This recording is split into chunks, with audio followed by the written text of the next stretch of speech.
110 بند از لقمان حکیم به فرزندش.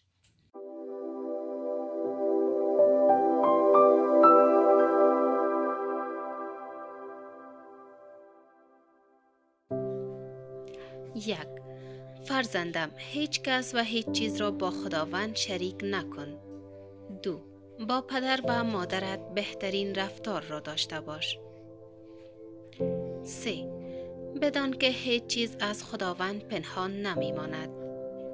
4. نماز را آنگونه که شایسته است به پا دار.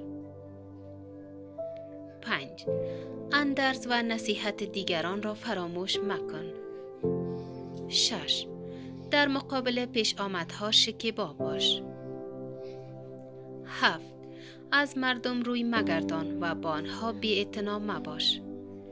8. با غرور و تکبر با دیگران رفتار مکن. 9. در راه رفتن میانه رو باش. 10. بر سر دیگران فریاد مکش و آرام سخن بگو. از طریق اسما و صفات خداوند جل جلاله او را به خوبی بشناس. 12. به آنچه دیگران را اندرز می دهی خود بیشتر عمل کن. 13. سخن به اندازه بگو. 14. حق دیگران را به خوبی ادا کن. 15. راز و اسرارت را نزد خود نگه دار. 16. به هنگام سختی دوست را آزمایش کن. 17. با سود و زیان دوست را امتحان کن. 18. با بدان و جاهلان همنشینی مکن. 19. با اندیشمندان و عالمان همراه باش. 20. در کسب و کار نیک جدی باش. بر کوتاه‌فکران و ضعیفان اعتماد مکن. با عاقلان ایماندار مدام مشورت کن. سخن سنجیده همراه با دلیل را بیان کن. روزهای جوانی را غنیمت بدان.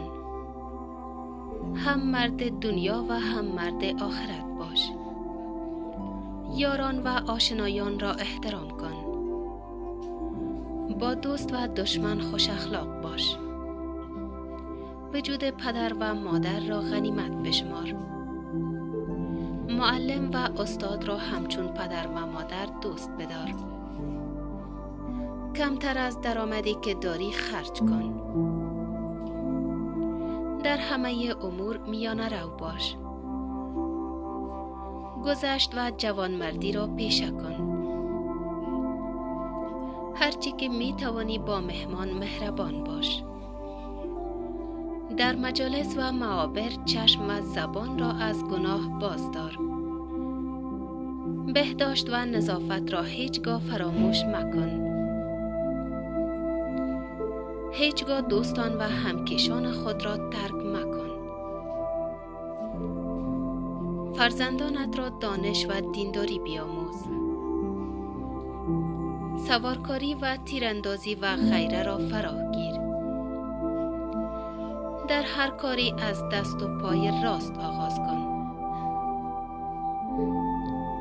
با هر کس به اندازه درک او سخن بگو. به هنگام سخن متین و آرام باش. به کم گفتن و کم خوردن و کم خوابیدن خود را عادت بدی. آنچه را که برای خود نمی پسندی برای دیگران هم مپسند.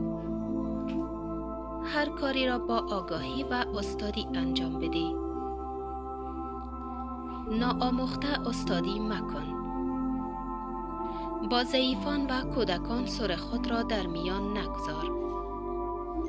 چشم به راه کمک و یاری دیگران مباش. از بدان انتظار مردانگی و نیکی نداشته باش. هیچ کاری را پیش از اندیشه و تدبر انجام مده. کار ناکرده را کرده خود مدان. کار امروز را به فردا مینداز. با بزرگتر از خود مزاح مکن. با بزرگان سخن طولانی مگو. کاری مکن که جاهلان با تو جرأت گستاخی پیدا کنند. محتاجان را از مال خود محروم مگردان. دعوا و دشمنی گذشته را دوباره زنده مکن. کار خوب دیگران را کار خود نشان مدی. مال و ثروت خود را به دوست و دشمن نشان مدی. با خویشاوندان قطع خویشاوندی مکن. هیچگاه پاکان و پرهیزکاران را غیبت مکن. خودخواه و متکبر مباش. در حضور ایستادگان منشین. در حضور دیگران دندان پاک مکن. با صدای بلند آب دهان و بینی را پاک مکن. به هنگام خمیازه دست بر دهان خویش بگذار. حالت خستگی را در حضور دیگران ظاهر مکن.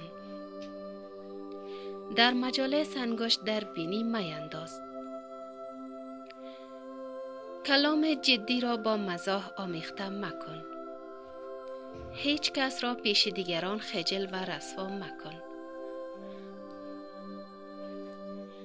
با چشم و ابرو با دیگران سخن مگو. سخن گفته شده را تکرار مکن. از شوخی و مزاح خود کمتر کن. از خود و خویشاوندان نزد دیگران تعریف مکن. از پوشیدن لباس و آرایش زنان پرهیز کن. از خواسته های نابجای زن و فرزندان پیروی مکن. حرمت هر کس را در حد خود نگه دار. در بدکاری با اقوام و دوستان همکاری مکن. از مردگان به نیکی یاد کن. از خصومت و جنگ افروزی جداً پرهیز کن. با چشم احترام به کار دیگران نگاه کن. نان خود را بر سفره دیگران مخور. در هیچ کاری شتاب مکن. برای جمع آوری بیش از حد مال و ثروت حرص مخور. به هنگام خشم شکیبا باش و سخن سنجیده بگو. از پیش دیگران غذا و میوه بر مدار. در راه رفتن از بزرگان پیشی مگیر. سخن و کلام دیگران را قطع مکن. به هنگام راه رفتن جز به ضرورت چپ و راست خود را نگاه مکن. در حضور مهمان بر کسی خشم مگیر. مهمان را به هیچ کاری دستور مدی. با دیوانه و مست سخن نگو. برای کسب سود و دوری از زیان آبروی خود را مریز.